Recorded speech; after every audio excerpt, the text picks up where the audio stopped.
नेपाल आजमा यहाँलाई स्वागत छ। धन्यवाद। पछिल्लो समय एमाले माओवादी एकतामा केही शङ्का उत्पन्न भएको चाहिँ एकता हुन्छ या हुँदैन यो अभिव्यक्ति आइरहेको छ। यो एकता गर्नको लागि विद्यार्थी सङ्गठनले कस्तो सुझाव दिन्छ नेतृत्वलाई? पहिलो कुरा एकतामा शङ्का गर्नु हुँदैन, किनभने अब एकताबाट पछाडि फर्किने ठाउँ छैन। दुवै पार्टीले असोज 17 गते चुनावी तालमेल गर्दै एकतासम्म जाने घोषणा गरे। त्यसपछि चुनावमा सहभागी भयो, चुनावी तालमेल गर्दै त्यसलाई जनताले अनुमोदन गरेर करिब 2/3 जनमत प्रदान गरे।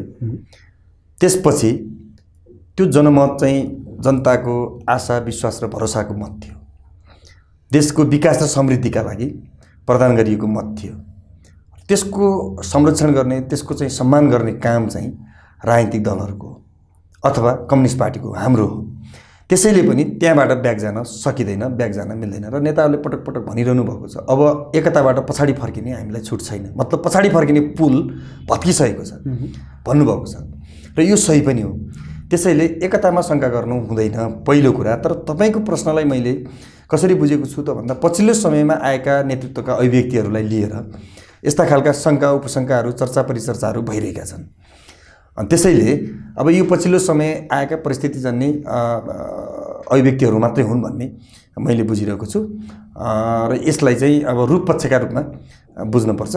सारमा चाहिँ एकता भाँडिने अथवा एकता चाहिँ नहुने भन्ने होइन, एकता हुन्छ। अनि तपाईँको सुझाव के हुन्छ नेतृत्वलाई? जस्तै कि अब एमाले माओवादीको एकतामा के दरार उत्पन्न हुने अवस्थामा त विद्यार्थीले पनि त एउटा कि विद्यार्थी सङ्गठनले पनि त एउटा चाहिँ केही न केही भूमिका निर्वाह गर्नुपर्छ। एकदम यिनीहरूलाई चाहिँ अब अरू सबै सरकार भयो, पार्टी निर्माणमा भयो, प्रत्येक कुरामा चाहिँ विद्यार्थी सङ्गठनले चाहिँ घचघचाइरहेको हुन्छ भने यसमा चाहिँ तपाईँको भूमिका कस्तो रहन्छ? कसरी चाहिँ उहाँलाई चाहिँ सुझाव दिनुहुन्छ? हामीले एकता गर्नुपर्छ भनेर नै नेताहरूलाई सुझाव दिने, सल्लाह दिने अथवा चाहिँ आग्रह अनुरोध गर्ने कुरा हो। किन त भन्दा यो एकता देशका लागि हो, यो एकता युवा पुस्ताका लागि हो, यो एकता भोलिका पुस्ताका लागि हो। त्यसैले पनि यो देशको विकास र समृद्धिका लागि अहिले कम्युनिस्ट पार्टीहरूको बिचको एकता अत्यन्तै जरुरी छ र यो सान्दर्भिक पनि छ। त्यसैले त्यही कुरालाई हामीले बढी सचेत बनाउने, घचघचाउने काम गर्छौँ। तर यति भन्दै गर्दा एकता चाहिँ एकता हुनुहुँदैन, एकता भने जस्तो चाहिँ हुनु हुँदैन हैन। एकता चाहिँ एकता हुनुपर्छ र त्यसका लागि राजनीतिक दलहरूको एकता भनेको 2-3वटा विषयमा चाहिँ जगमा चाहिँ टेक्नुपर्छ भन्ने लाग्छ। पहिलो कुरा सैद्धान्तिक राजनीतिक विषय नै हो हैन, राजनीतिक सैद्धान्तिक विषय नै हो। त्यसका सन्दर्भमा चाहिँ एकरूपता हुनुपर्छ, त्यसका सन्दर्भमा चाहिँ एउटा मतैकता भएर अगाडि बढ्नुपर्छ सैद्धान्तिक रूपमा। मूल विषय त यही नै हो। दोस्रो विषय चाहिँ हाम्रो संरचनात्मक आधारहरू हुन् हैन। जे जति हो न्यायपूर्ण ढङ्गले भर्खरै हामीले जनमत प्राप्त गरेका छौँ हैन। लामो समय चाहिँ अब आन्दोलनमा क्रियाशील नेता कार्यकर्ताहरूको ठुलो पङ्क्ति दुवै पार्टीमा छ र त्यसको उचित र समानुपातिक न्यायोचित आधारमा सङ्गठनको चाहिँ बिचको एकता हुनुपर्छ। तेस्रो कुरा चाहिँ भावनात्मक र केही चाहिँ व्यवहारिक कार्यशैलीका कुराहरू पनि छन्। अब अलिकति हामी फरक पृष्ठभूमिबाट आयौँ हैन, माओवादी फरक पृष्ठभूमिबाट आयो, हामी फरक पृष्ठभूमिबाट आयौँ। त्यसकारणले केही कार्यशैलीका कुराहरू, केही चाहिँ व्यवहारिक कुराहरूमा पनि एकरूपता ल्याउनु पर्नेछ। हो, यी विषयहरूमा ध्यान दिएर हामीले एकतालाई अगाडि बढाउनुपर्छ। यही कुरा हामीले नेतृत्वलाई सुझाव दिने हो। अनि अब त्यो सँगसँगै अहिले चाहिँ जसरी चाहिँ अब नेतृत्व प्रचण्ड र ओली बिच मात्रै पार्टीगतको कुराकानी भइरहेको छ, विद्यार्थी सङ्गठनको सुझाव गएको छ, अन्य दलका नेताहरूको चाहिँ सुझाव त्यहाँ लिएन भन्ने चाहिँ गुनासो आइरहेको छ। यो साँचो हो होइन? यसलाई कस्तो हो भने तपाईँको हामीले मुखबाट खान्छौँ हैन, तर मुखबाट खाइसकेको कुरा भित्र कहाँ कसरी के त्यो चाहिँ नि प्रोटिन कार्बोहाइड्रेट कसरी बन्छ भन्ने कुरा त हामीले देख्दैनौँ नि। खाएको कुरा बोलेको कुरा देख्ने हो भने जस्तै पार्टीभित्र पनि यो आज उहाँहरू शीर्षस्थ नेताहरू दुई पार्टीको देशको शीर्षस्थ नेताहरू, त्यसकारण त्यहाँबाट आएका कुराहरू बाहिर देखिने सुनिने हो। त्यहाँभित्र के भइरहेका छन् अथवा कसरी चाहिँ प्रक्रिया अगाडि बढिरहेका छ भन्ने कुराहरू कतिपय थाहा नहुन पनि सक्छ। हामीले घनीभूत रूपमा हाम्रा र क्रान्तिकारीका बिचमा पनि केही छलफल चलाएका छौँ। अरू जनवर्गीय सङ्गठनले पनि मिल्ने हैन, समान किसिमका जनवर्गीय सङ्गठनहरूका बिचमा पनि छलफल चलाएका छन्। जस्तो युवा सङ्घ वैसेलले पनि गरिरहेको छ भन्ने लाग्छ मलाई हैन। मजदुर सङ्गठनहरूका बिचमा कुराकानी भइरहेछ होला, किसान सङ्गठनका बिचमा कुराकानी भइरहेछ होला। तपाईँहरूकै प्रेस चाहिँ तपाईँको पत्रकार प्रेस चौतारीहरूका बिचमा चाहिँ संगठनहरूका बिचमा कुराकानी भइरहेको छ र हामीले आफ्नो तर्फबाट आफ्नो ठाउँमा चाहिँ सुझाव दिएका छौँ। हिजो मात्रै पनि मैले पार्टीको महासचिव, हाम्रो चाहिँ मोर्चा संगठनका प्रमुख, पार्टीका महासचिव एवं रक्षा मन्त्री, मोर्चा संगठनका प्रमुख एवं चाहिँ हाम्रो चाहिँ श्रम तथा चाहिँ रोजगार मन्त्री, सामाजिक सुरक्षा मन्त्री गोकर्ण विष्ट ईश्वर पोखरेललाई भेटेर हामीले भनेका छौँ अखिलका तर्फबाट यी कुराहरूमा चाहिँ ध्यान दिनुपर्छ, पार्टी एकताका निमित्त जनमुक्ति संगठनको एकता यसरी गर्नुपर्छ भनेर हामीले भनेका छौँ। तर यो कुरा बाहिर मिडियामा ल्याउने, हल्ला गर्ने कुरा होइन। नेतृत्वलाई हामीले आन्तरिक तवरबाट सुझाव दिने, सल्लाह दिने कुराहरू र त्यो निरन्तर रूपमा भइरहेको छ र सबभन्दा बढी एकताका पक्षमा चाहिँ युवा विद्यार्थी छन्, हामी छौँ होइन। यो मैले किनभने नेतृत्वले पनि यो कुरालाई स्वीकार्नु भएको छ। यही कुरालाई हेक्का राखेर एकता प्रक्रियालाई अगाडि बढाएको देखिन्छ कि हिजोको पुस्ताले राजनीति परिवर्तनको नेतृत्व गर्यो होइन, राजनीति परिवर्तनको अगुवाई गर्यो र राजनीति परिवर्तनलाई यहाँसम्म पुर्यायो, गणतन्त्र ल्याउने ठाउँसम्म हिजोको पुस्ताले अथवा अहिलेको नेतृत्वले हामीलाई पुर्यायो। र भोलि अब त सधैँभरि राजनीति परिवर्तनका लागि मात्र लड्ने कुरा त होइन होला। अब त जनताको जनजीवनसँग जोडिएका प्रश्नहरूलाई उठान गर्दै अगाडि बढ्ने कुराहरू होला, जनजीविकासँग जोडिएका प्रश्नहरूको विषयमा चाहिँ अगाडि बढ्ने कुरा होला, विकास र समृद्धि अगाडि बढाउने कुरा होला, राष्ट्रिय स्वाभिमान अगाडि चाहिँ रक्षा गर्ने कुरा होला होइन, नयाँ पुस्ताका लागि ध्यान दिने कुराहरू होला नि त। यो कुरालाई तपाईँको प्रविधि बुझेको नयाँ चाहिने विचारसँग अपडेट भएको पुस्ता नै चाहिन्छ। त्यसकारण यो पुस्ताका लागि अहिलेको नेतृत्वले अवसर प्रदान गर्ने जुन सोच मेन्टालिटी बनाएको देखिन्छ यो अत्यन्तै सकारात्मक छ, यो अत्यन्तै महत्त्वपूर्ण छ। र त्यसकारणले यो हाम्रो पुस्ता र भोलिका पुस्ताका लागि एकता भएको हुनाले हामी बढी सचेत, हामी बढी चाहिँ सतर्क भएको, हामी बढी यो विषयमा चाहिँ चिन्तित र केन्द्रित भएको स्थिति हो। र चाँडै अब पार्टीले एकता पनि गर्दैछ। सम्भवतः प्रधानमन्त्रीको भारत भ्रमण अगाडि नै एकता गर्ने कि भन्ने ढङ्गको कुरा पनि चलिरहेको थियो, तर अब तत्काललाई त्यो समय देखिँदैन। तर अब कम्युनिस्ट पार्टीको स्थापना दिवस वैशाख 9-10लाई लिएर पार्टी एकताको घोषणा गर्ने सम्भावना अत्याधिक छ। त्यो किसिमले तयारी भइरहेको छ, हामीले बुझेका छौँ। र त्यसपछि त्यसका भित्रका अवयवहरू, त्यसका भित्रका चाहिँ मेसिनरीहरू मिलाउने काम हुन्छ। पहिला चाहिँ केन्द्रीय कमिटीको घोषणा हुन्छ, त्यसपछि त्यसभित्रका अवयवहरू मिलाउने काम हुन्छ, एकता हुन्छ। यसमा चाहिँ शङ्का गर्नु पर्दैन। तपाईँले एकता हुन्छ, एकता हुनेमा कुनै शङ्का छैन भनिरहँदा अहिले प्रचण्डको पछिल्लो अभिव्यक्तिलाई तपाईँले कसरी बुझ्नु भएको छ? अब प्रचण्ड त अब हाम्रो पनि नेता हुँदै हुनुहुन्छ होइन, र प्रचण्ड कमरेडका धेरै सकारात्मक पक्षहरू नै छन्। उहाँ चाहिँ डाइनामिक हुनुहुन्छ, एउटा आँटसाँट गर्न सक्ने नेतृत्व, मासलाई चाहिँ परिचालन गर्न सक्ने, लिड गर्न सक्ने, उत्साहित बनाउन सक्ने नेतृत्व हुन्छ। धेरै सकारात्मक पक्षहरू छन्। तर कहिलेकाहीँ चाहिँ परिस्थितिलाई नेतृत्वले लिड गर्ने ठाउँमा भन्दा परिस्थितिबाट नेतृत्व लिड भइदिने खतरा एउटा प्रचण्ड कमेन्टमा देखिन्छ, हामीले बाहिरबाट बुझ्दा। यद्यपि धेरै नजिकबाट प्रचण्डलाई हामीले हेर्न सकिरहेका छैनौँ अथवा बुझ्न पाएका छैनौँ, हेर्न पाएका छैनौँ। भोलि बुझ्दै जाँदा, हेर्दै जाँदा केही फरक पनि पाइएला। तर अहिलेको बुझाइ आम मान्छेमा र हामीमा त्यो छ। र अब अहिले मेरो बुझाइ के हो त भन्दा नेतृत्वका बिचमा पार्टीको चाहिँ उपल्लो तहमा चाहिँ उहाँले त्यो कुरा गर्नुभएको छैन। उहाँले के हो वास्तविकता त्यो बुझ्नुभएको छ, र मनन गर्नुभएको छ। त्यही भएर उहाँको एउटा अभिव्यक्तिलाई मैले जहिले पनि आधार मान्ने गरेको छु। पार्टी एकताका सन्दर्भमा चाहिँ अबबाट पछाडि फर्किने पुल भत्किसकेको छ, अब पार्टी एकता अगाडि बढ्छ भन्ने ढङ्गले उहाँले भन्नुभएको छ होइन। त्यस कारण त्यो कुरालाई नै मैले आधार मान्ने गरेको छु। तर कहिले काहीँ जाँदा विभिन्न चाहिँ यसो मासमा विभिन्न सडनका कार्यक्रमहरूमा विभिन्न ठाउँमा गइरहँदा चाहिँ उहाँहरूको मानसिकता बुझेर, उहाँहरूको मनस्थिति बुझेर त्यसलाई चाहिँ टेवा पुग्ने गरी बोलिराखेका हुन्छ होइन। यसले अब कहिलेकाहीँ तरङ्ग ल्याउने, कहिलेकाहीँ अस्थिरता सिर्जना गर्ने काम गर्छ। तर मलाई के विश्वास छ भने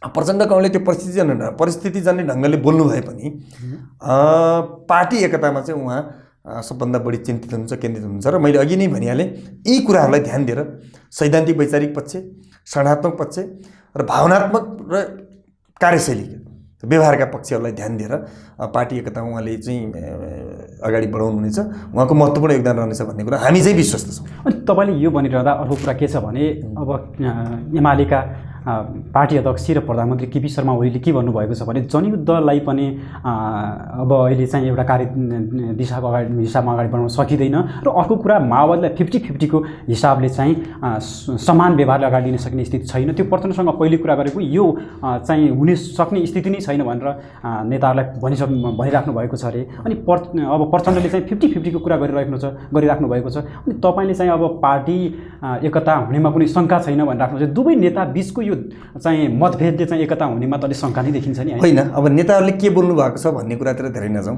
तपाईँलाई अलिकति पछाडि त्यसो हुँदा त अलिकति पछाडितिर पृष्ठभूमितिर फर्किनुपर्ने हुन्छ। असोज 17 भन्दा अगाडिका कुरालाई हेर्नु न। प्रचण्डले के भन्दै हुन्थ्यो एमालेका विरुद्धमा, केपीले के भन्दै हुन्थ्यो माओवादीका विरुद्धमा। त्यो एउटा पक्ष थियो, त्यतिखेर त पार्टीको एकताको बिचमै थिएन। होइन, त्योभन्दा अगाडि संघारमा त्यसकारणले उहाँहरूले के भन्दै हुनुहुन्थ्यो र असोज 17 गते के भयो होइन, त्यसपछि के भयो, त्यस कारणले के भनिरहनु भएको छ भन्ने कुरा अलिक ढिला भएको हुनाले अलिक प्रतिक्रियावादीहरू पनि कसरी आउँछन्, जसले पार्टी एकता चाहिरहेका छैनन्, पार्टी एकता भाड्न खोजिरहेका छन्, त्यो तत्त्व त्यो शक्ति पनि ठुलै शक्ति लागिरहेकै छन् नि। उहाँहरूलाई अलिकति राहत दिन, क्रियाशील नबनाउन, सक्रिय नबनाउनु पनि भनिएका कुराहरू हुनसक्छ, स्ट्राटेजिक कुराहरू पनि हुनसक्छन्। तर मलाई के विश्वास छ त भन्दा नेतृत्वका बिचमा सहमति भएको छ। नेतृत्व कसरी अगाडि बढ्ने, कहाँ पुग्ने भन्ने कुरामा कन्भिन्स छ, क्लियर छ। र तपाईँलाई म भनिदिन्छु अबको कार्यदिशाका सन्दर्भमा एकदम प्रष्ट छ नि। अब जनयुद्ध कार्यदिशा हुनसक्छ त? होइन, हुनै सक्दैन होइन। जनयुद्ध त्यतिखेर तत्कालीन रूपमा माओवादीले बनाएको होला, त्यो तत्कालीन विषय हो। तत्कालीन विषयमा चाहिँ पहिला मैले भनिहालेँ, पूर्वतिर फर्किने हो, पृष्ठभूमितिर फर्किने हो भने त एमाले र माओवादीका बिचमा कहिल्यै एकता हुनै सक्दैन नि। जनयुद्धमा चाहिँ माओवादीले एमालेप्रति गरेको व्यवहार, त्यसपछि एमालेले पनि हामीले माओवादीका विरुद्धमा चाहिँ गरेका होइन अब चाहिँ सङ्घर्षहरू होइन, कार्यक्रमहरू, हाम्रा चाहिँ विचारहरू, त्यो हेर्ने हो भने त कहिले एक ठाउँमा बस्न सकिने स्थिति छैन। तर हामीले हेर्ने के हो त, वर्तमानमा टेकेर तपाईँलाई एउटा म प्रिन्सिपल बताइदिन्छु। इतिहासलाई सम्मान गर्ने, इतिहासबाट सिकेर वर्तमानमा टेकेर भविष्यका निम्ति अगाडि बढ्ने हो। त्यसकारण वर्तमान भनेको अहिले अब चाहिँ तपाईँको यो अवस्था छ कि 2/3को करिब कम्युनिस्ट पार्टी पुगेको छ एकताबाट। यसको मतलब के हो त भन्दा एकतालाई जनताले, आम जनताले अनुमोदन गरेका छन्, रुचाएका छन् होइन। यसबाट मात्रै कम्युनिस्ट पार्टीको एकताका माध्यमबाट मात्रै देशले विकास र समृद्धि हासिल गर्छ भन्ने कुरा कन्भिन्सन हो। यो जगमा टेकेर भविष्यका लागि अगाडि बढ्ने हो। त्यसकारण भविष्यका लागि कार्यदिशा जनयुद्ध पनि हुन सक्दैन। एक मैले अघि पनि भनिहालेँ, त्यो शान्तिपूर्ण लोकतान्त्रिक बाटो नै हो। शान्तिपूर्ण लोकतान्त्रिक चाहिँ सङ्घर्षका माध्यमबाट नै, शान्तिपूर्ण सङ्घर्षका माध्यमबाट नै अगाडि बढ्ने हो र समाजवादका आधारहरू तयार गर्ने हो भने शरणात्मक आधार पनि के हो त भन्दा त्यो त जनताले प्रश्न दिएकै छ नि त। तपाईँलाई म भनौँ, चुनाव अगाडि यसमा कहीँ पनि अर्गेनाइज गर्नुपर्ने, कहीँ चाहिँ होचो निचो तलमाथि गर्नुपर्ने जरुरी नै छैन नि। जे हो त्यही मान्न पऱ्यो, त्यही किसिमले अगाडि बढ्नु पऱ्यो नि। टाढा पनि जान पर्दैन। भर्खरै चाहिँ जनमतमा हामी एकै पार्टी के अरे संयुक्त तालमेल गरेर गयौँ। घोषणापत्र पनि एउटै थियो। हो, घोषणापत्र पनि एउटै घोषणापत्र बनाएर तालमेल गरेर गयौँ र त्यतिखेर चाहिँ उम्मेदवारको भागवण्डा चाहिँ हामीले 60-40को गऱ्यौँ। 60-40 गऱ्यौँ, तर जनताले अनुमोदन कसरी गरे? 70-30को गरे है। पनि जनताको चाहिँ मतलाई त हामीले त सम्मान गर्न पऱ्यो नि। जनताको मतको त हामीले सुरक्षा गर्न पऱ्यो नि। त्यसो भएको हुनाले यो कुरामा माओवादी पनि कन्भिन्स छन्, हामी पनि कन्भिन्स छौँ। त्यसैले नै तपाईँलाई थाहा छ त्यो भने के हो त भन्दा 279को केन्द्रीय कमिटी बनाउने पार्टीको भन्ने करिब कार्यदलमा सहमति भएको कुरा हामीले सुन्नमा आएको छ। त्यो किसिमको रिपोर्ट बुझाएको पार्टी एकता संयोजन समितिमा भन्ने कुरा बाहिर आएको छ भने त्यसको प्रश्न त के छ त भन्दा 200को केन्द्रीय कमिटी एमालेको छ, त्यसमा माओवादीबाट आएका साथीहरूलाई थपेर एकीकृत कम्युनिस्ट पार्टी बनाउने कुरा हो। यसमा कुनै दुई मतै छैन। यसमा मान्ने अवस्था देखिन्छ त? माओवादीले मान्छ त? त्यो मान्छन्, मान्न पर्छ, मान्नुहुन्छ। किन मान्न पर्छ? जनताको मतको चाहिँ सम्मान गर्नु परेन? होइन, उसले चाहिँ नमानेको त्यो भनेको 65 र 35 हो होइन। जनताले मत त 70 र 30को दिएको छ नि। जनमत त 70 र 30को अनुपातमा दिएको छ नि। तर 65 र 35 गर्ने कुरामा किन नमान्नु पर्ने कारण के छ र? के छ त्यो? अब कारण केही नदेखिएको भए त प्रचण्डको यो अभिव्यक्ति पनि नआउनु पर्थ्यो है। उहाँले समान भनेको, अब उहाँले समान भन्नुभएको छ, 50-50 भनेको भन्ने मलाई लाग्दैन। 50-50 भनेको मान्छेले त्यसलाई समान भनेको 50-50 हो भन्ने अर्थमा परिभाषित गरेका हो। समान भनेको के हो त भन्दा समानै हो नि त होइन।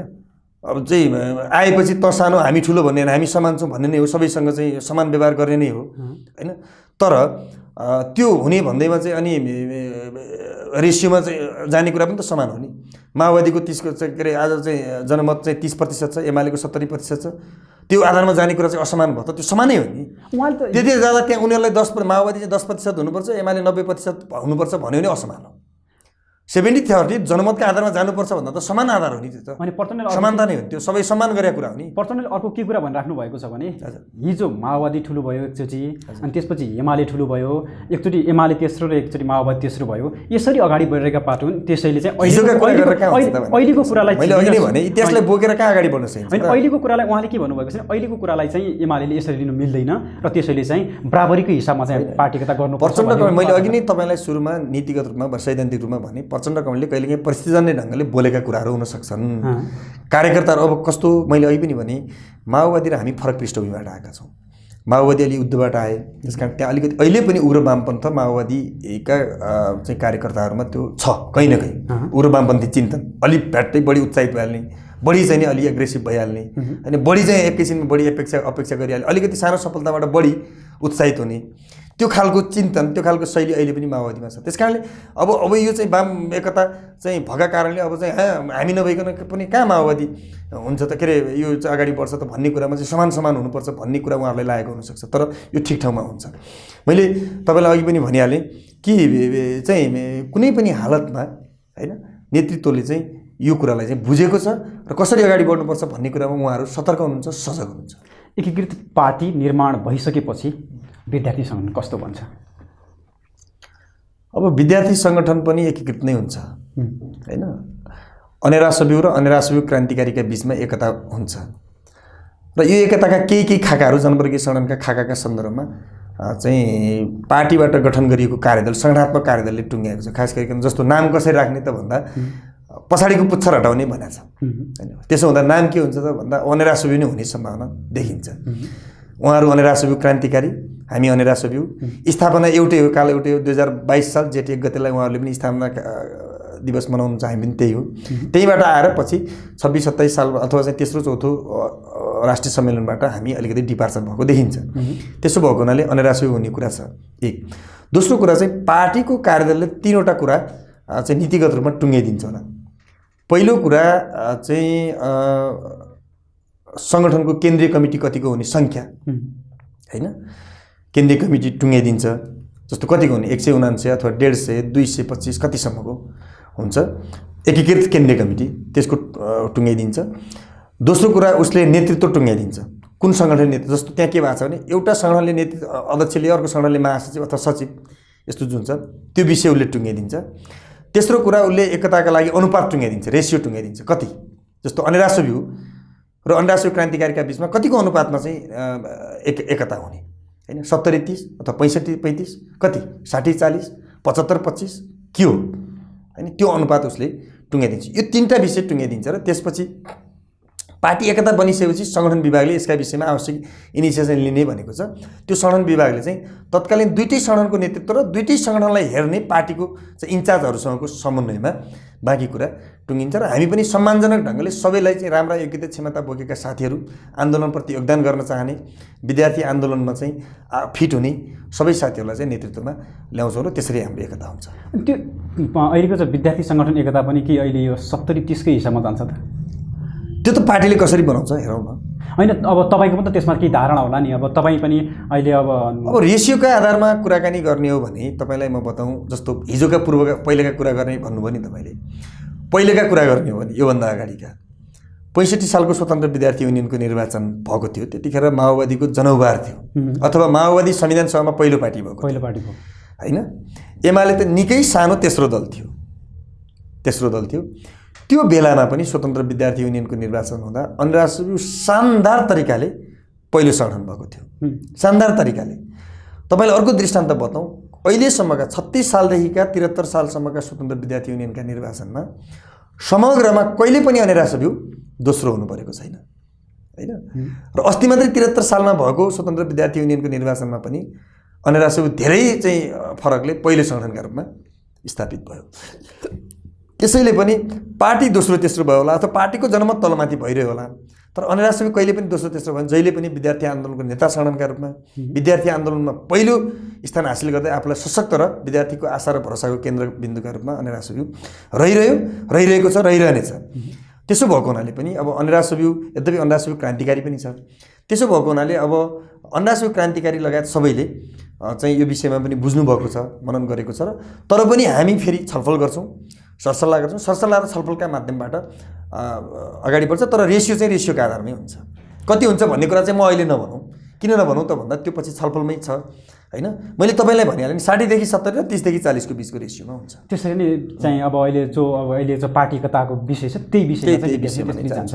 अनि नेतृत्वको कुरा के हुन्छ त्यसमा पनि अब तपाईँले चाहिँ अब एउटा चाहिँ कार्यदलले टुङ्ग्याउँछ भन्नुभएको छ। त्यो कार्यमा त्यहाँ पनि त विद्यार्थी त्यो अब अखिल क्रान्तिकारीको विद्यार्थीले पनि त भन्ला नि त्यहाँ चाहिँ अब सहअध्यक्षको चाहिँ हिसाबमा जानुपर्छ, दुईटै अध्यक्ष हुनुपर्छ हैन। पार्टीको कार्यदलले एउटा कुरा चाहिँ टुङ्ग्याइसकेको छ। पार्टी केन्द्रीय कमिटीमा चाहिँ 2टा अध्यक्ष रहने, पार्टीको तल्लो तहमा र जनवर्गीय सङ्गठनमा चाहिँ कहीँ पनि 2टा अध्यक्ष नरहने, एउटै मात्र अध्यक्ष रहने भन्ने कुरा टुङ्ग्याइसकेको छ। त्यसकारण यो विषयमा हामीले छलफल गर्नै परेन। हैन, माओवादी त एउटा बटम लाइनकै हिसाबमा माओवादीले त्यो कुरा गरे पनि उहाँहरूको प्रस्ताव हो नि, उहाँहरूले प्रस्ताव त्यो गर्नुभयो। किन त भन्दा उहाँहरूलाई अब सबैतिर जाँदाखेरि आफ्ना साथीहरू पनि अध्यक्ष हुन्छन् भन्ने त्यस्तो लागेको होला। तर त्यसले सङ्गठन चल्दैन हैन। अब हाम्रो चाहिँ मान्छेलाई अध्यक्ष बनाउने, नेता बनाउने मात्र अबको हाम्रो चाहिँ कार्यभार होइन नि। हाम्रो कार्यभार भनेको त हामीसँग भएका सङ्गठनहरूलाई औजारका रूपमा प्रयोग गरेर समृद्धि र विकास हासिल गर्ने कुरा, विकास गर्ने र समृद्धि हासिल गर्ने कुरा। त्यो औजार चाहिँ फिट गर्नुपर्छ, आवश्यकता अनुसार समयअनुसार फिट गर्नुपर्छ। जस्तो तरकारी काट्नलाई बन्चरो प्रयोग गरिँदैन हैन। तरकारी काट्नुपर्ने छ, बन्चरो प्रयोग गर्नु भने तपाईँले मूर्खै गर्दै हुनुहुन्छ। तरकारी काट्नलाई चक्कु नै प्रयोग गर्नु र एउटा ठुलो मुडो काट्नु छ भने फेरि त्यहाँ चक्कु प्रयोग गरिँदैन, ब्लेड प्रयोग गरिँदैन। त्यसका लागि बन्चरो चाहिन्छ, आरा चाहिन्छ। त्यसकारण हाम्रो चाहिँ साध्य के हो अथवा हाम्रो लक्ष्य के हो, हाम्रो उद्देश्य के हो, अहिलेका तत्कालीन हाम्रा कार्यभारहरू के हुन्, ती कार्यभारहरू पुरा गर्नका निमित्त त्यही अनुरूपका सङ्गठनहरू चाहिन्छन् हैन। र अब हामीले चाहिँ मान्छेलाई नेता बनाउने कुरा मात्रै, अब हामीले मान्छेलाई चाहिँ के अरे राजनीतिक रूपमा चाहिँ नि सङ्गठनमा थुपार्ने मात्रै काम गऱ्यौँ भने हामीले विकास र समृद्धिको लक्ष्य पुरा गर्न सक्दैनौँ। त्यसकारण सङ्गठनमा 2टा अध्यक्ष हुने, ठुला भद्दा कमिटी बनाउने हैन, धेरै मान्छे खालि चाहिँ बेरोजगार मात्रै बनाइरहेर चाहिँ राजनीतिक काममा मात्रै क्रियाशील बनाइरहने कुराले समृद्धि हासिल गर्न सकिँदैन, विकास गर्न सकिँदैन हैन। त्यसैले शरणात्मक पद्धति, लेनिनवादी जुन शरणात्मक पद्धति छ त्यसलाई आत्मसात गरेर अगाडि बढ्नुपर्छ। अब यस्तो हुनसक्छ माओवादीले त्यो भन्ने कुरा एक त कार्यकर्तालाई उत्साहित गर्ने हैन, कार्यकर्तालाई चाहिँ त्यसो गरेपछि हामीले जित्यौँ भन्ने पार्ने, उहाँलाई जित्ने कुराको जहिले पनि त्यो रहर चलिरहन्छ, त्यस्तो हुनसक्छ। दोस्रो कुरा चाहिँ अलिकति शान्ति प्रक्रियाको, शान्तिपूर्ण चाहिँ राजनीतिको अभ्यास उहाँहरूमा कम छ, सिक्दै हुनुहुन्छ। हामी अलि बढी अनुभवी छौँ, उहाँहरू अलि बढी 20 वर्ष बढी उहाँहरूभन्दा पहिला शान्तिपूर्ण राजनीतिमा हैन, खुला राजनीतिमा आएको हुनाले, हामीले जनताको बौद्धले जनवादको चाहिँ अभ्यास गरेको हुनाले हामीलाई त्यो कुरा बढी थाहा छ।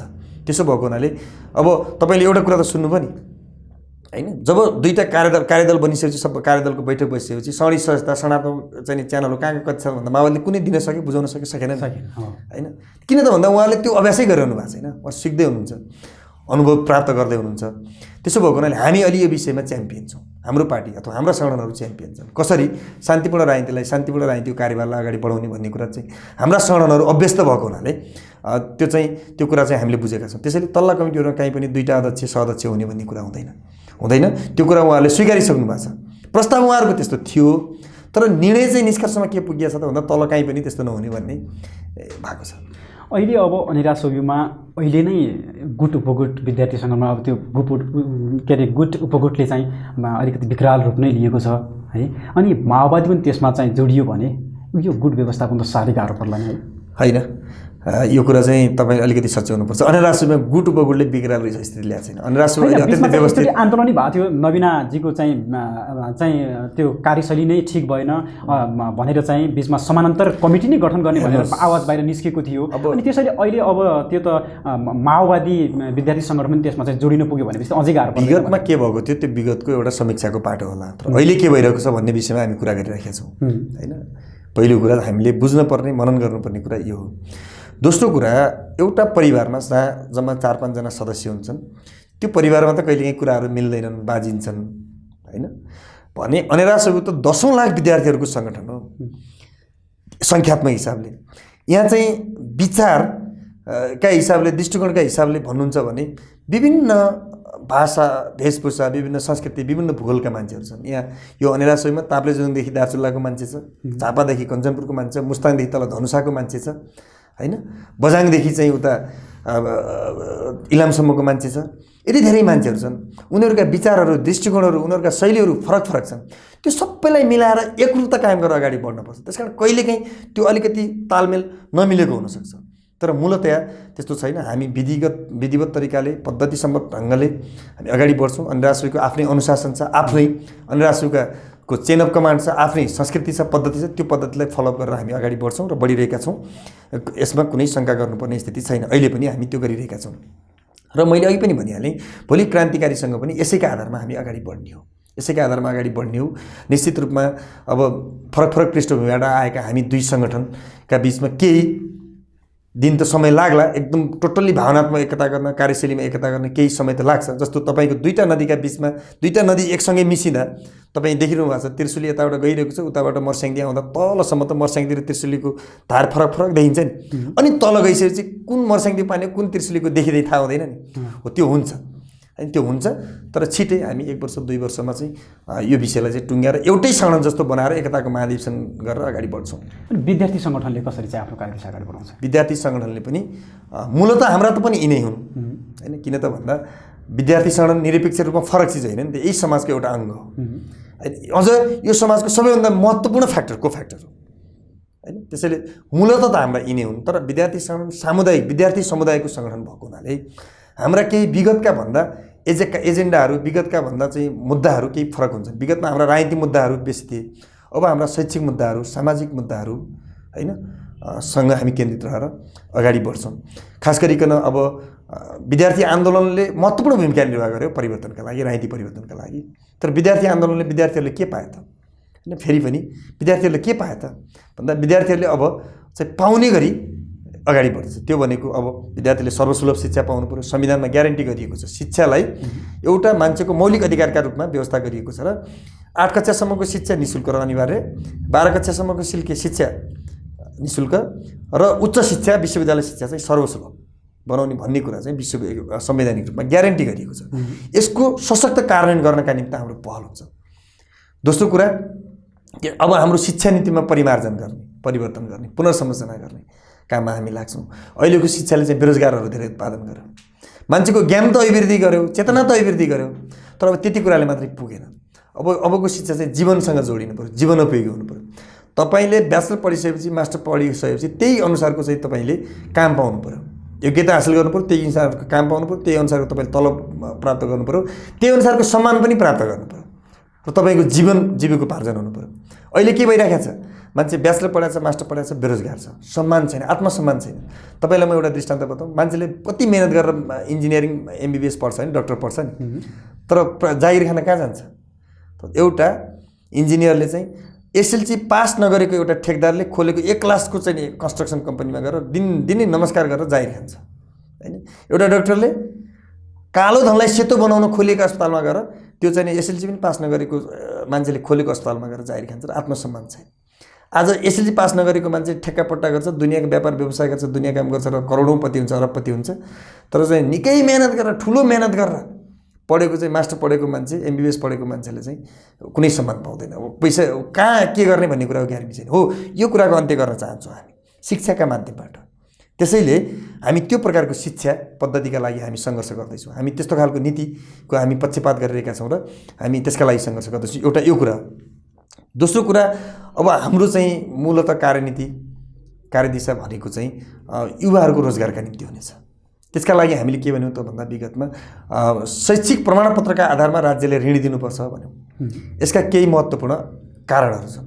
पहिलो कुरा त मैले अघि विद्यार्थीले के पाए भने नि, हो विद्यार्थीले पाउनु पऱ्यो क्या, अब विद्यार्थीलाई सम्मान दिनु पऱ्यो नि त।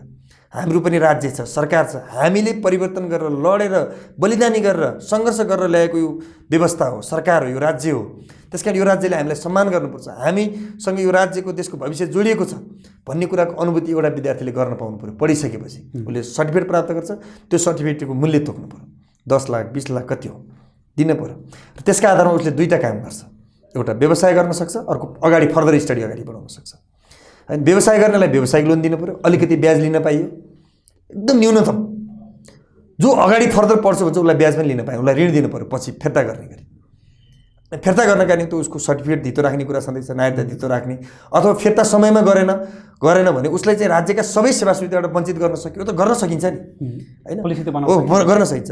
र यो सेवा दिने कुराले मैले एक भनिहालेँ विद्यार्थीको सम्मान गर्ने कुरा हुन्छ। दोस्रो कुरा अब हामी श्रमको सम्मान गर्ने शिक्षा नीतिको चाहिँ अवलम्बन गर्नुपर्छ, त्यसको वकालत गरिरहेका छौँ भने विद्यार्थीहरू पनि श्रमिक हुन् भन्ने कुरालाई यसले स्थापित गर्छ। 15-20 वर्ष उसले श्रम गरेर अध्ययन गरेर पढेको हुन्छ, अध्ययन गर्ने कुरा पनि श्रम हो भन्ने कुरालाई चाहिँ राज्यले अब बोल्नुपर्छ। तेस्रो कुरा चाहिँ रोजगारको अभिवृद्धि गर्नुपर्छ। आज एउटा मास्टर पढेको विद्यार्थीले उसले चाहिँ 10 लाख प्राप्त गर्यो र उसले कुनै व्यवसाय गर्छ भने 10 लाख भएको त भएपछि त मान्छेले एउटा राम्रै व्यवसाय चाहिँ गर्न सक्छ नि हैन। व्यवसाय गर्दा गर्दा उसले 2-4 मान्छे अरूलाई पनि रोजगार दिन्छ। आज 5 लाख मान्छे यसरी प्रभावित भयो भने अरू 25 लाख मान्छेले रोजगार प्राप्त गर्छ हैन, रोजगार सिर्जना गर्छ। चौथो कुरा यसले चाहिँ साना उद्योगहरूको विकास गर्छ, साना उद्योगहरूको विकास गर्छ क्या। र व्यवसाय गर्नेहरूलाई यस्तो व्यवसाय गर्नेलाई हामीले ऋण दिनुपर्छ कि जसले उत्पादनमा लगानी गरोस्, उत्पादनशीलमा मात्रै चाहिँ हामीले दिने हो, ऋण दिने हो हैन। उद्योगहरूको विकास गर्छ र उत्पादकत्व बढ्छ। आज देशको मुलुकको उत्पादकत्व छ छैन, व्यापार घाटा देखिरहनु भएको छ तपाईँले, 8 खर्बभन्दा बेसी छ हैन। आज चाहिँ त्यो खालको व्यापार घाटा छ। त्यो व्यापार घाटालाई कम त्यो भनेको के हो त भन्दा हामीसँग निर्यात गर्ने केही चिज छैन, आयात भएको छ हैन। निर्यात त्यसले कम्तीमा आयातलाई मात्र प्रतिस्थापन गर्न सक्यो भने पनि कति धेरै हुन्छ। स्वाधीन अर्थतन्त्र निर्माण गर्ने कुरा, आज हाम्रो अर्थतन्त्रको आधार के? रेमिटेन्स, वैदेशिक ऋण, वैदेशिक अनुदान, यही होइन। हामीसँग कुनै उत्पादन, हामी व्यापार घाटा छ, उत्पादन त केही छँदै छैन हैन। त्यसो भएको हुनाले यसले चाहिँ स्वाधीन अर्थतन्त्र निर्माण गर्ने महत्त्वपूर्ण आधार बन्छ। उद्योग धन्दा विकास हुन्छ, उद्योग धन्दा विकासपछि उत्पादकत्व बढ्छ, उत्पादकत्व बढ्ने रोजगार अभिवृद्धि गर्छ हैन। अनि त्यसले चाहिँ स्वाधीन अर्थतन्त्र पनि निर्माण गर्ने एउटा महत्त्वपूर्ण आधार बन्छ। भन्दा हाम्रो स्वाधीन अर्थतन्त्र निर्माण गर्ने एउटा ठुलो आधार हेर्दा सामान्य जस्तो देख्दा यसले हुँदै गएर इलाबोरेट हुँदै जाँदा कहाँ जान्छ त भन्दा हो हामीले युवा पुस्ताकाहरूका लागि यो सोचिरहेका छौँ, विद्यार्थीहरूका लागि यो सोचिरहेका छौँ भने अर्कातिर हामीले शिक्षा नीतिका सन्दर्भमा हामीले प्राकृतिक स्रोत र साधनसँग जोडिएको शिक्षा नीति अवलम्बन गर्नुपर्छ भनेका छौँ हैन। तपाईले चाहिँ सोचिरहेको छु भन्नुभयो हैन, हिजोदेखि अहिलेसम्म सोचिरहने मात्रै कि गर्ने बेला भएको छ। सोच्ने त पहिलो कुरा हो नि, हामीले गर्ने बेला भएको छ, हामी गर्दैछौँ। त्यसका लागि हामी सरकारलाई घचघच्याउने, पार्टीलाई घचघच्याउने, सरकारका मन्त्रीहरूलाई घचघच्याउने, निरन्तर दबाव र जागरणको भूमिका निर्वाह गर्ने हो हाम्रो काम। तपाईँलाई म एउटा प्रश्न पारौँ, हामी विद्यार्थी सङ्गठनले, विद्यार्थी आन्दोलनले गर्ने होइन, ऊ सरकार होइन, पार्टी पनि होइन, हाम्रो काम त दबाव र जागरणको भूमिका निर्वाह गर्ने हो, बुझ्नुभयो नि। त्यसैले जहिले पनि विद्यार्थी आन्दोलन के हुन्छ त प्रतिपक्षी आन्दोलन हुन्छ, हामीले प्रतिपक्षी रचनात्मक प्रतिपक्षको भूमिका निर्वाह गर्ने हो हैन। त्यसैले हामीले दबाव र जागरणको भूमिका निर्वाह गर्छौँ यी विषयमा। अब सरकारले स्वाधीन अर्थतन्त्र निर्माण गर्ने हो हैन, त्यो त अब युवा समृद्धि हासिल गर्नका निम्ति युवाहरूलाई परिचालन गर्ने हो हैन। किनभने समृद्धि त्यतिखेर मात्रै सम्भव छ र प्राप्ति हुन्छ जतिखेर युवाहरूको श्रम र सिपलाई योजनाबद्ध तरिकाले परिचालित गर्दै उपयोग गर्न सकिन्छ, सदुपयोग गर्न सकिन्छ। एउटा घरमा 10 वर्ष मुनिको बच्चा छ, 65 वर्षभन्दा माथिका वृद्ध आमा बुवा छन् भने त्यो घरमा समृद्धि हासिल गर्न सकिन्छ? सकिँदैन। त्यो घरमा समृद्धि त्यतिखेर मात्रै सम्भव छ जतिखेर काम गर्ने युवाहरू छन्। 30, 35, 40, 50 वर्षका युवाहरू भएन समृद्धि हासिल गर्न सकिन्छ नि। हो, राष्ट्रका सन्दर्भमा पनि यही हो। आज युवा 40 लाखभन्दा बढी युवा विदेश गइरहेका छ, युवा जो श्रम गर्न सक्छ, जोसँग सिप छ हैन। अनि यो देश त कस्तो भइरहेछ त भन्दा के बालबच्चाको देश कि वृद्धको देश भइरहेको छ। विडम्बना कस्तो छ तपाईँलाई बताउँ, कतिपय गाउँहरूमा मान्छे मर्दा मलामी जानुपर्दा पनि युवाहरू पाइँदैनन्, पुरुषहरू पाइँदैनन्, कि वृद्ध बालबालिका जानुपर्ने कि महिला जानुपर्ने, यस्तो खालको अवस्था छ नि। त्यसैले यो कुराको अन्त्य गर्दै अब युवाहरूलाई लगानी गर्ने वातावरण बनाउने, युवाहरूलाई चाहिँ रोजगार दिने वातावरण बनाउने, उनीहरूको श्रम र सिपको उपयोग गर्ने, त्यो कामका लागि चाहिँ लाग्नुपर्ने छ। अब हो यो खालको हामी चाहिँ सुझाव दिन्छौँ, यो खालले चाहिँ हामी दबाव सिर्जना गर्छौँ, जागरणका अभियानहरू ल्याउँछौँ हैन। यो काम चाहिँ हामी गर्छौँ समृद्धिका लागि। अनि तपाईँले यो भनिरहँदा जस्तै कि गर्छु भन्ने समय धेरै भयो, विद्यार्थी सङ्गठन स्थापना भएको नै अहिले अब 4-5 दशक नै नाग्न थालिसक्यो। अब सबै चाहिँ कालखण्डमा विद्यार्थी सङ्गठनले अब विद्यार्थीको हकितको लागि हामी अगाडि बढ्छौँ भनिरहँदा अहिले चाहिँ कोरियन भाषा इपिएसको आवेदन फर्म भर्नेको सङ्ख्या नै 82,000 क्रस भइसक्यो है। अब हामीले चाहिँ एउटा शिक्षा प्रणाली त्यस्तो बनाएका छौँ जहाँ नेपालमा पढ्ने र त्यो आफ्नो सर्टिफिकेटलाई बकासमा थन्क्याउने, त्यसपछि गएर अर्को बाह्य देशमा गएर चाहिँ एकदम चाहिँ अलिकति अब नाजुक तरिकाले चाहिँ त्यहाँ श्रम गर्नुपर्ने स्थिति छ। तपाईँ त एउटा विद्यार्थी सङ्गठनको नेतृत्व गरिराख्नु भएको छ। यो समस्या कहिलेसम्म चाहिँ अब जीवित रहन्छ त? हाम्रो चिन्ता मेन त्यहीँनिर हो क्या। मैले अघि तपाईँ अघिदेखि जति कुरा तपाईँसँग गरेँ नि, मैले त्यही विषयमै केन्द्रित भएर गरेँ। तर एउटा कुरा के हो भने हामी अझै पनि निराश हुनुपर्ने स्थिति छैन। अब त हाम्रो अगाडि आशा पलाएका छन्। तपाईँको चाहिँ यो पानी चाहिँ मैले आधा घन्टादेखि उमालिराखेको छु, तताइराखेको छु होइन, अहिलेसम्म उम्लेन। अब यो उम्लिँदैन क्या भन्नु होइन नि, एउटा यस्तो पोइन्ट आउँछ जतिखेर उम्लिन्छ।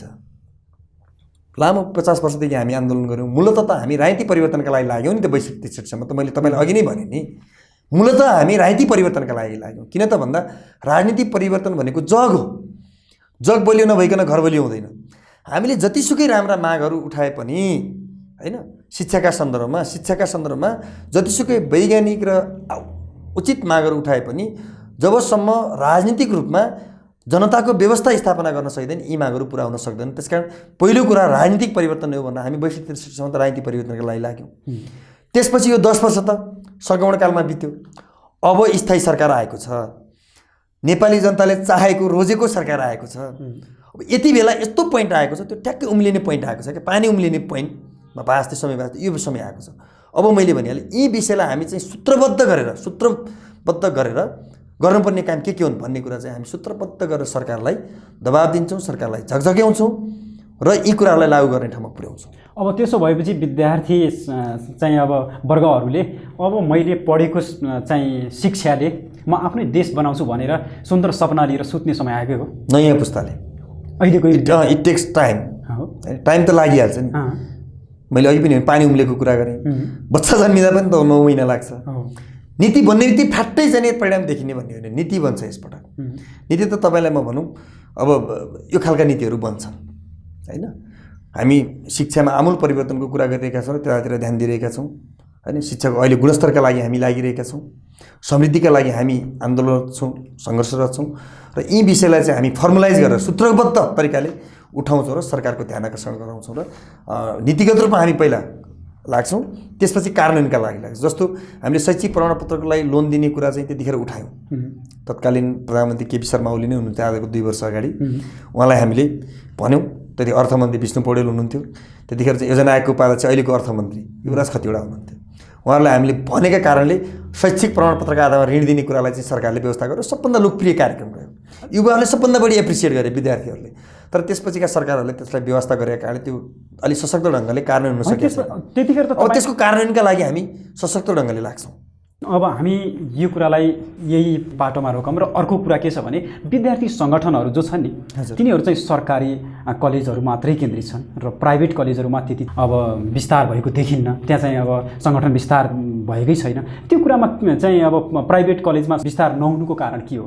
कि नै प्राइभेट कलेज चलाएका छन् तिनीहरूले चाहिँ हाम्रो चाहिँ कलेजमा चाहिँ तपाईँले चाहिँ यो विद्यार्थी सङ्गठन विस्तार गर्न मिल्दैन भनेर दबाब दिइरहेका छन्, या विद्यार्थी सङ्गठनले नै जे हुन्छ निजीतिरै गर्ने हो र किन प्राइभेटतिर उ गर्ने भनेर त्यो किन भइरहेछ यहाँले? शङ्काको सुविधा त सबैलाई छँदै नै छ।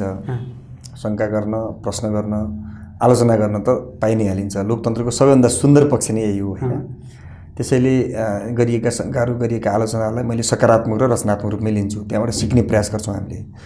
तर तपाईँलाई वास्तविक रूपमा तथ्यसहित भन्नुपर्दा चाहिँ पहिलो कुरा त पछिल्लो समय हामीले अहिले सरकारी मात्रै निजी मात्रै होइन सरकारी विद्यालयमा पनि 9 क्लासभन्दा तल सङ्गठनमा गर्ने भनेका छौँ।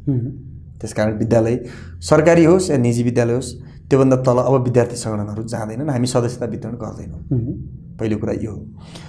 दोस्रो कुरा त्योभन्दा माथि चाहिँ हामीले सकेसम्म चाहे सरकारी होस् चाहे निजी होस् सबै विद्यालयमा सङ्गठन गर्ने नीति अख्तियार गरेका छौँ। व्यावहारिक रूपमा तपाईँले भने जस्तै अब अलिकति केही प्राइभेट विद्यालयहरूमा सङ्गठन गर्न असहजताहरू सिर्जना भएका छन्। त्यसका पछाडिका महत्त्वपूर्ण कारण भनेका सञ्चालकहरू होइन, अब केही अभिभावकहरूको चाहनाका कारणले पनि होला, राजनीतिप्रतिको गलत बुझाइका कारणले। किन त भन्दा राजनीति भनेको फोहोरी खेल हो, राजनीति चाहिँ मेरा केटाकेटीहरू चाहिँ राजनीतिबाट टाढै रहन् भन्ने अभिभावकहरूको चाहना भएका कारणले पनि त्यस्तो भएको छ।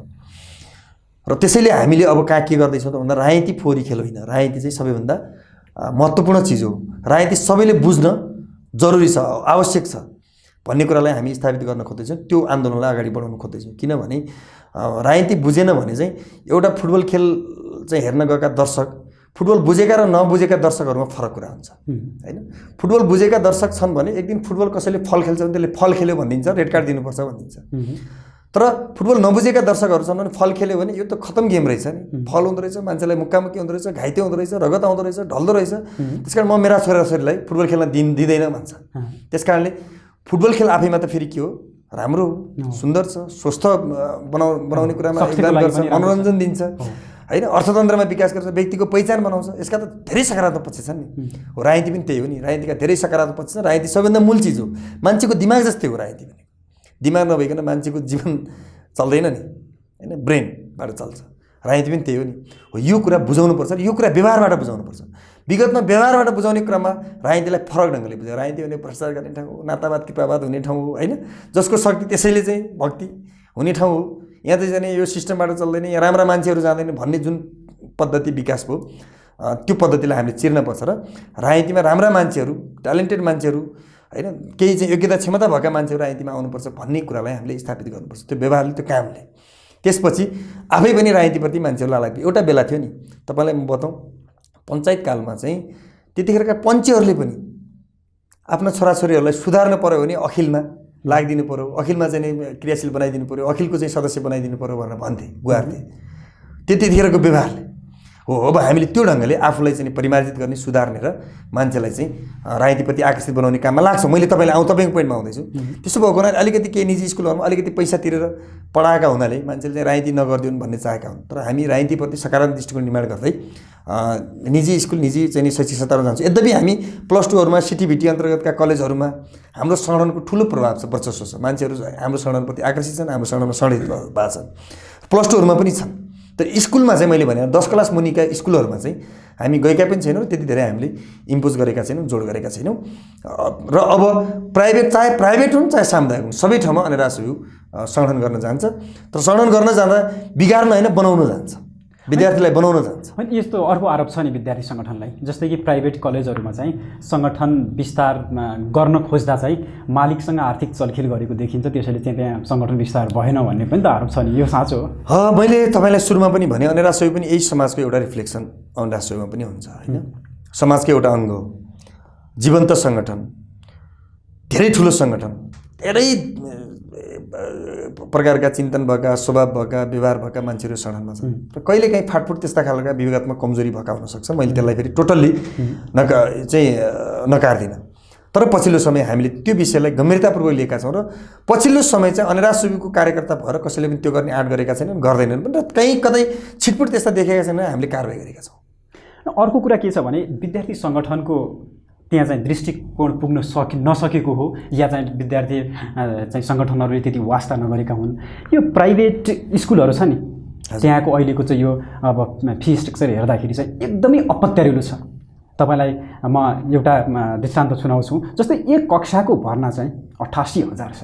अनि यो कुरामा चाहिँ विद्यार्थी सङ्गठनले आफ्नो दृष्टि त्यहाँ पुर्याउन नसकेको हो, या चाहिँ के त्यसमा पनि चाहिँ विद्यार्थी सङ्गठनको चलखेल छ, के हो यो? तपाईँलाई म अलिकति विस्तारमा कुरा गरौँ जस्तो लाग्यो विषयमा। पहिलो कुरा, हामी दुई खालको शिक्षा नीतिको विरोधी हौँ।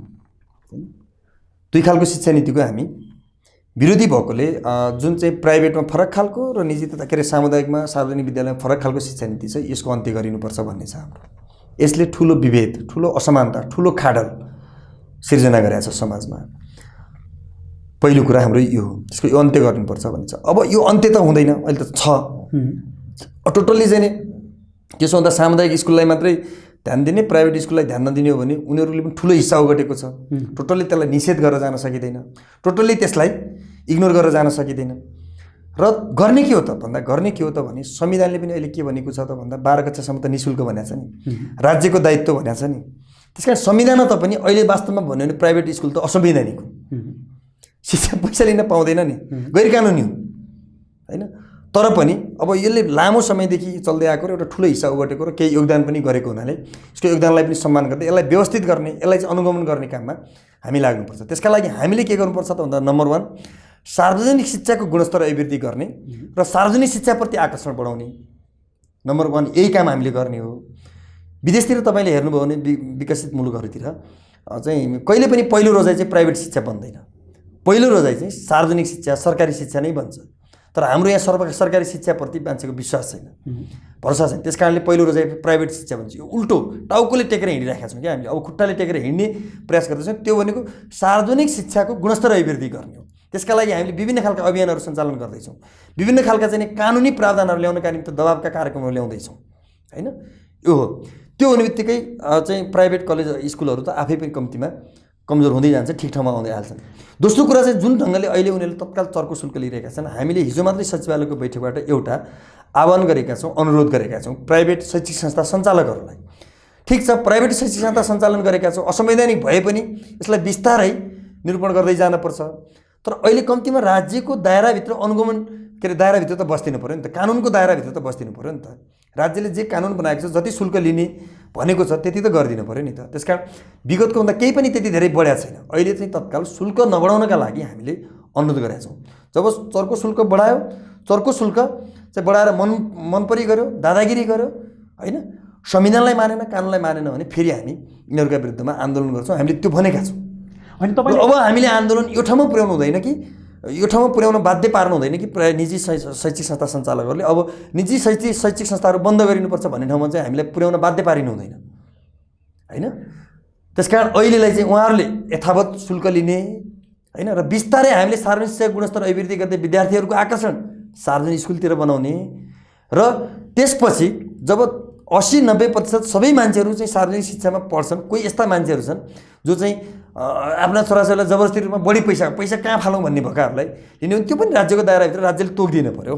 राज्यले तोकेका निश्चित स्कुलले गर्ने कुरा त्यो केही छैन होइन। तर मूलतः हाम्रो कुरा भनेको सार्वजनिक शिक्षा नै हो, सार्वजनिक शिक्षाको गुणस्तर अभिवृद्धि गर्ने कुरा नै हो र त्यसका निमित्त चाहिँ यसको चाहिँ गुणस्तर अभिवृद्धिका लागि हामीले ध्यान दिने कुरा सार्वजनिक शिक्षाको र प्राइभेट स्कुलहरूलाई चाहिँ अनुगमन गर्ने कुरा, नियमन गर्ने कुरा, निश्चित दायराभित्र ल्याउने कुरा, त्यसका लागि हामीले भनिरहेका छौँ।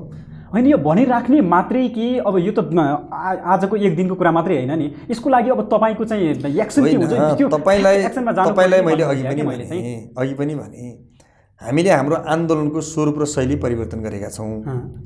अब तोडफोड ढुक्का बुँडा एकदम त्यो मान्छेले रुचाउँदैनन् पनि जरुरी पनि छैन। त्यसको लागि त नम्बर 1 नम्बर 2 हामीले माग गर्ने भनेको, हामीले आन्दोलन गर्ने भनेको सरकारका विरुद्धमा हो। सरकारसँग बसेर 2072 साल वैशाख 6 गते पनि एउटा महत्त्वपूर्ण सम्झौता भएको छ। त्यसपछि पोहोर साल पनि केही सम्झौताहरू भएका छन्। कारण उसले गर्ने हो, कानुनले कार्यान्वयन गर्ने हो नि त होइन। तेस्रो कुरा मैले तपाईँलाई भने हाम्रो भूमिका भनेको दबाव र जागरणको हो। हामी कार्यान्वयन गर्ने ठाउँमा होइन, हामी कार्यान्वयन गर्ने अधिकारी होइनौँ होइन। त्यो हामीले दबाब दिने हो, जागरण ल्याउने हो होइन। त्यो यो जागरण तपाईँलाई म भनौँ जो दबाब छ नि तपाईँ दिने भनेर राख्नु भएको छ नि, त्यो दबाब चाहिँ अहिले पछिल्लो समय त्यति प्रभावकारी ढङ्गले अगाडि बढेको देखिन्न। बढेको छ, प्रभावकारी ढङ्गले बढेको छ, त्यो देखिएको छैन, अब देखिन्छ, यसपटक देखिन्छ। तपाईँले हेर्नुहोस् न। अनि तपाईँले देखिन्छ भनिराख्दाखेरि चाहिँ अहिलेको यही वर्षदेखि नै अहिले चाहिँ अब यत्रो चाहिँ यो शुल्कको बारेमा चाहिँ यति तरिकाले बाहिर आइरहेको छ कि जहाँ चाहिँ अब यी प्राइभेट स्कुलहरूले चाहिँ जो विज्ञापन पनि अब यो कहिले भर्ना लिने, कहिलेदेखि चाहिँ विज्ञापन चाहिँ गर्ने भन्ने कुरा पनि संवैधानिक अधिकारभित्र नरहेर अगाडि नै गरेको अवस्था पनि भयो। त्यसको बारेमा पनि खासै विद्यार्थी सङ्गठनले आवाज उठाएको सुनिएन। संविधान हामीले 72 असोज 3 गते घोषणा गऱ्यौँ। यी प्राइभेट स्कुलहरू त्योभन्दा पनि अगाडि थिए। त्यस कारण टोटल्ली निषेध गरेर जाने स्थिति रहेन होइन। यसलाई चाहिँ परिमार्जित गर्दै, सुधार्दै, संशोधन गर्दै लैजाने कुरा मैले तपाईँलाई अघि पनि भने होइन। कुरा यो हो। त्यसैले चाहिँ अब हामीले गर्ने के हो त भन्दा म फेरि पनि दोहोऱ्याएर भन्न चाहन्छु कि हामीले टोटल्ली प्राइभेट शिक्षालयहरूलाई निषेध गर्ने होइन, निषेध गर्दैनौँ, हाम्रो त्यो मुद्दा पनि होइन। तर हामीले यिनीहरूलाई चाहिँ राज्यको कानुनभित्र रहेर, ऐन कानुनभित्र रहेर सञ्चालन गरिनुपर्छ र राज्यले पनि यिनीहरूलाई अनुगमन गर्नुपर्छ भन्ने कुरा हो हाम्रो। हामी यति कुरा भन्न चाहन्छौँ। त्यो हुँदैन, राज्यले नियम कानुनभित्र पनि बस्दैनन् होइन, ऐन कानुनभित्र बस्दैन, राज्यले अनुगमन पनि गर्दैनन्। छाडा चाहिँ त्यो साँडे जस्ता हुन्छन् होइन। छाडा साँडे जस्ता हुन्छन् भने त पशुपतिया साँडे जस्ता भएर बस्छन् र हामी सबैभन्दा माथि छौँ भन्ने सोच्छन् भने त त्यो उहाँहरूको दिवा सपना त्यो हुन दिइँदैन, दिनु पनि हुँदैन। विद्यार्थी सङ्गठनले त्यसपछि के गर्ने, त्यसपछिको विषयवस्तु र मैले अब तपाईँलाई अघि प्रश्न पार्न खोज्दै थिएँ। हामीले खेल्ने भनेको फेरि पनि भूमिका दबाव र जागरण हो। दबाव र जागरण भनेको के हो त भन्दा सरकारलाई दबाब दिने हो, आम जनताका बिचमा जागरण ल्याउने हो।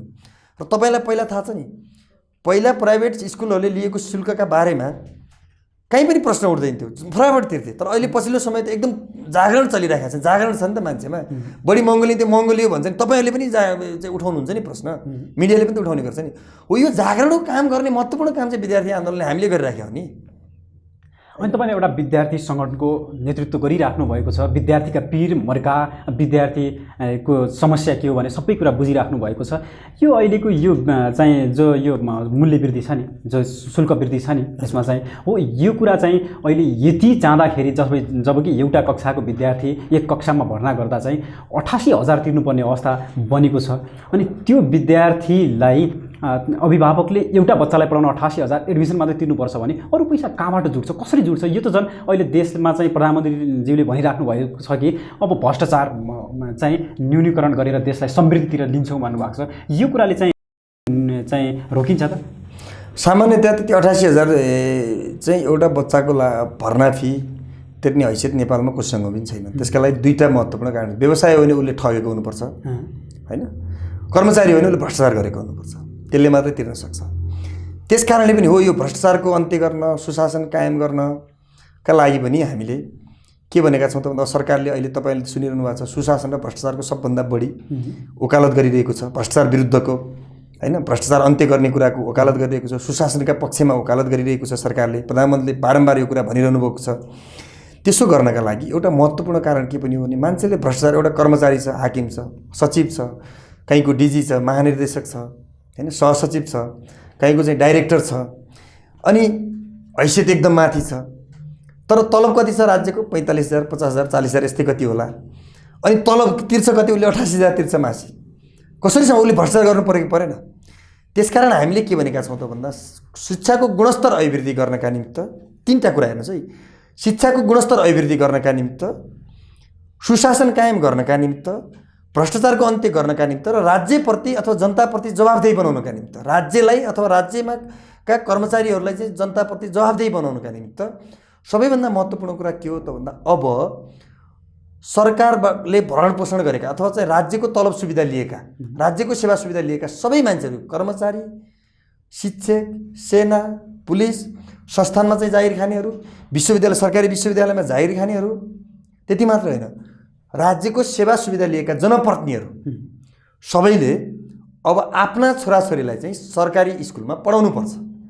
यसो हुने बित्तिकै के हुन्छ त भन्दा सरकारी स्कुलको गुणस्तर पनि अभिवृद्धि हुन्छ। किन त भन्दा उनीहरूका छोराछोरी त्यहाँ पढ्छ नि त। जनप्रतिनिधिले आज तपाईँलाई थाहा छ स्कुलहरू चाहिँ स्थानीय तहको चाहिँ मातहतमा गएको छ, जनप्रतिनिधिका छोराछोरी त्यहाँ पढ्ने, त्यो जनप्रतिनिधिले राम्रो अनुगमन गर्छन् होइन। ती टिचरहरूका छोराछोरीहरू त्यहाँ पढ्ने, ती टिचरहरूले राम्रो पढाउँछन्। जिल्ला शिक्षा अधिकारीहरूका छोराछोरी चाहिँ सरकारी स्कुलमा पढ्ने, उनीहरूले राम्रो अनुगमन गर्छन् होइन। आज सरकारी स्कुलमा सेवा के अरे इन्फ्रास्ट्रक्चर छ कि छैन? छ। राज्यको राम्रो लगानी भएको छ सरकारी स्कुलहरू। एउटा विद्यार्थीको लागि कम्तीमा 15,000 देखि 20,000 रुपियाँ वार्षिक लगानी गरिरहेको छ सरकारले। एउटा शिक्षक, तपाईँलाई थाहा छ सरकारी स्कुलले पाल्ने एउटा शिक्षकलाई प्राइभेट स्कुलले 3 जना शिक्षक पाल्छ। त्यो बराबरको पैसाले 3 जना शिक्षक पाल्छ। शिक्षकलाई पनि पैसा दिएको छ, ट्रेनिङ पनि बेला बेलामा सञ्चालन गरिरहेकै छ। इन्फ्रास्ट्रक्चर पनि आज एउटा सानो सानो घरमा कुचुक्क परेर जाने बोर्डिङ स्कुल चलाउँछ, उसले राम्रो आउटपुट दिने। तर चाहिँ रोपनी होइन, 10औँ रोपनी, 20, 50, 100 रोपनी जग्गा भएको टन्न बिल्डिङ भएको स्कुलले होइन, स्रोत साधन सम्पन्न, इन्फ्रास्ट्रक्चरले सम्पन्न भएको स्कुलले रिजल्ट नदिने। किन त भन्दा इच्छा शक्ति, व्यवस्थापन होइन चाहिँ त्यो खालको अब चाहिँ नियमित अध्ययन अध्यापन गराउने काम चाहिँ नभएका कारणले हो नि त। हो, त्यस कारणले अब यसमा चाहिँ कर्मचारी पनि जिम्मेवार बन्छ, सरकार पनि जिम्मेवार बन्छ, जनप्रतिनिधि जिम्मेवार बन्छन्। त्यस कारण हामीले यो कुरा उठाइरहेका छौँ। त्यो निमित्त के हुन्छ? गुणस्तर अभिवृद्धि हुन्छ। एक, भ्रष्टाचार रोकिन्छ क्या। अब सचिवको छोरा पनि त्यहाँ निस्कुलमा पढेपछि उसले भ्रष्टाचार गर्नु परेन नि त, छोराछोरी पढाउनका लागि भ्रष्टाचार गर्नु परेन। अब खान बस्न त नियमित तलबले पुगिहाल्छ। मेन कुरा अहिले छोराछोरीलाई पढाउनका निमित्त मान्छेले बढी भ्रष्टाचार गरिरहेका छन्। छोराछोरीका लागि मान्छेले आँखा चिम्लेर लगानी गरिरहेका छ नि, त्यो पनि गर्नु परेन।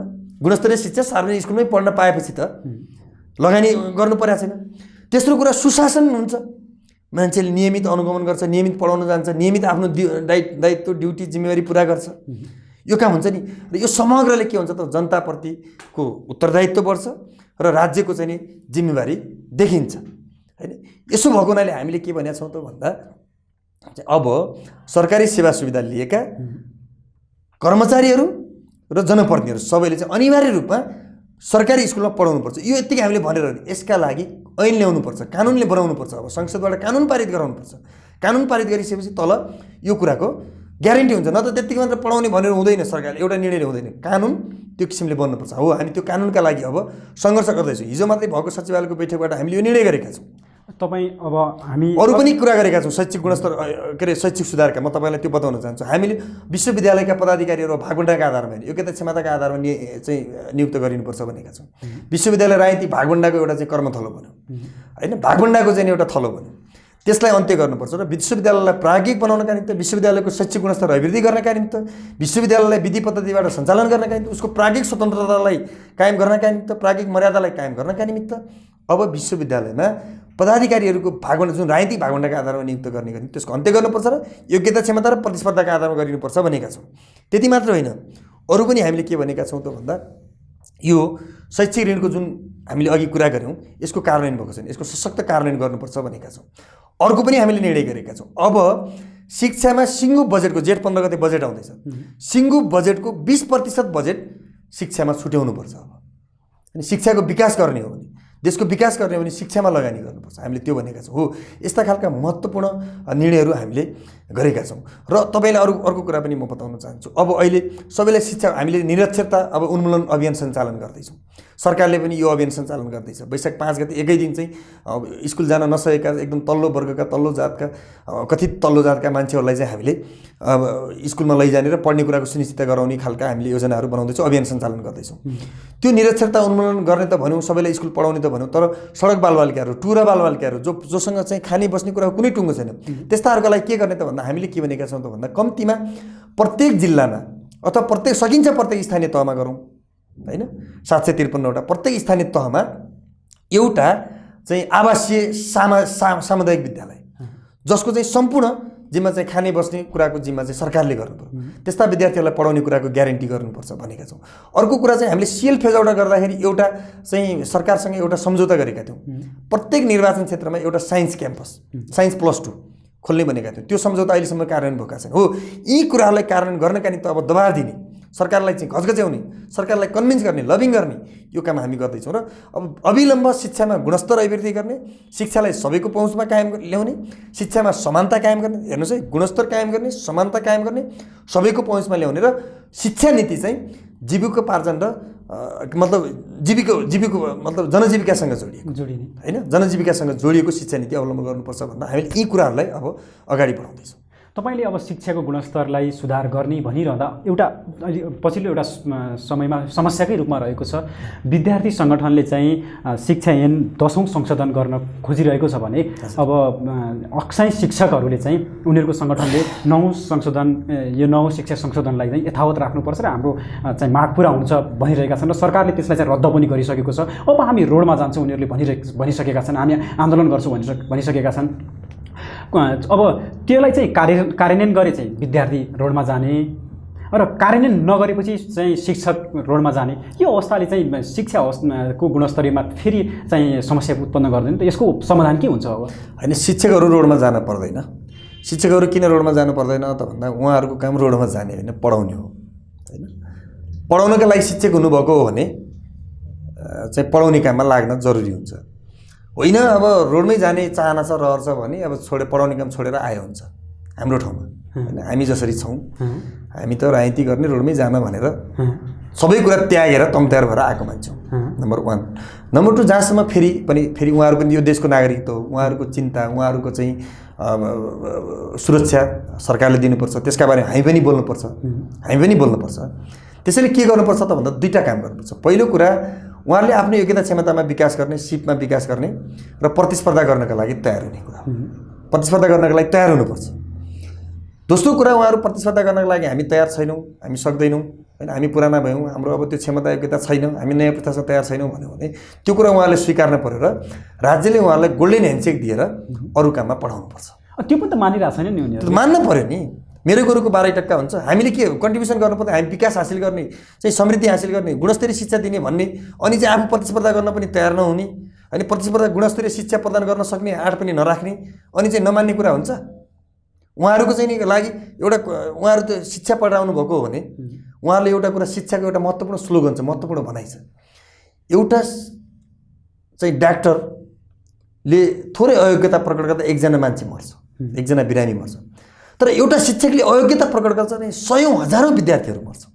यो कुरा बुझ्नुपर्छ पर्दैन?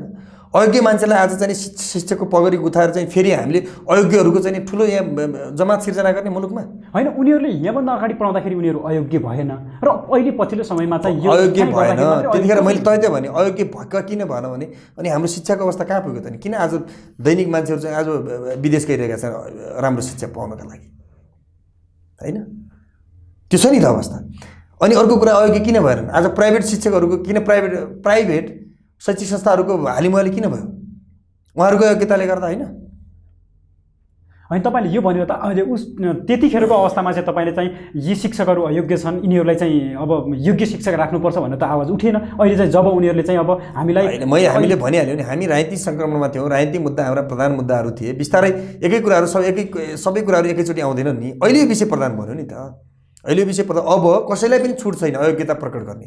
अब यो चाहिँ नि सधैँभरि मुलुक प्रयोगशाला बन्न सक्दैन क्या, प्रयोगशाला बन्न सक्दैन नि मुलुक। अब सक्यो, जति प्रयोगशाला बन्यो। अब मुलुक समृद्ध बनाउने, विकास बनाउने, सबै योग्य मान्छेहरूले चाहिँ योग्यता अनुसारको काम र काम अनुसारको दाम दिने कुरा हो।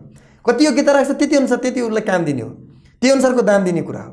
योग्यता छैन, जिरो छ, अनि उसले चाहिँ काम ठुलो खोजेर हुन्छ हामी कार्यक्रमको त्यो हुन सक्दैन। त्यस कारणले चाहिँ म फेरि तपाईँले मैले यति भनेर त मैले उहाँहरूको मानमर्दन गर्न खोजेको, अपमान गर्न खोजेको होइन। उहाँहरूको पनि योगदान छ। 15-20 वर्ष यतातिर कसैले निश्चित समय चाहिँ योगदान गर्नुभएको छ, लाग्नु भएको छ। त्यस कारणले राज्यले त्यो योगदानको कदर गर्दै होइन कि प्रतिस्पर्धालाई उहाँलाई अलिकति बाटो खुल्ला गरिदिने र थोरै केही भने प्रिभिलेज दिन सकिन्छ प्रतिस्पर्धामा, केही त 19-20 होइन प्रिभिलेज दिन सकिन्छ। होइन भने गोल्डन ह्यान्डसेकका माध्यमबाट जानेर 10औँ संशोधनले यो कुरालाई चाहिँ सच्याउनुपर्छ। 10औँ संशोधन हामी ल्याउँछौँ। हुन्छ, कार्यक्रमको लागि यहाँसम्म आइदिनु भयो र वाम एकताको र अहिलेको शिक्षा क्षेत्रमा भइरहेको विभिन्न गतिविधिको बारेमा चर्चा गरिदिनु भयो। तपाईँलाई धेरै धेरै धन्यवाद। यहाँले पनि मलाई बोलाएर यी महत्त्वपूर्ण विषयमा अनेरासुलको तर्फबाट मेरा दृष्टिकोणहरू आम जनता विद्यार्थीका बिचमा पुर्याउने जुन अवसर प्रदान गर्नुभयो, तपाईँलाई पनि धेरै धेरै धन्यवाद। तपाईँको यो मिडियाको पनि सफलताको शुभकामना व्यक्त गर्न चाहन्छु।